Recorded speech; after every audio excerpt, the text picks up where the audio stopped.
নতুন দোকান খুলেছি। এখানে যত শাক আছে সব নরম নরম টাটকা টাটকা শাক, ঠিক আছে?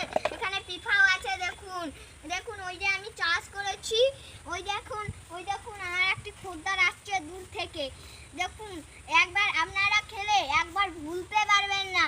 আপনারা বারবার আমার দোকানে আসবেন, ঠিক আছে? আপনারা আসলে আমি খুব আনন্দ পাবো, খুশি হব, ঠিক আছে? এই শাকগুলো কত রকমই পয়সার আছে আমি বলে দিচ্ছি, আমার দোকানে এলে আর জিজ্ঞাসা করতে হবে না।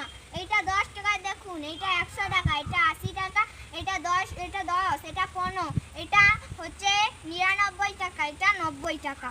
আপনারা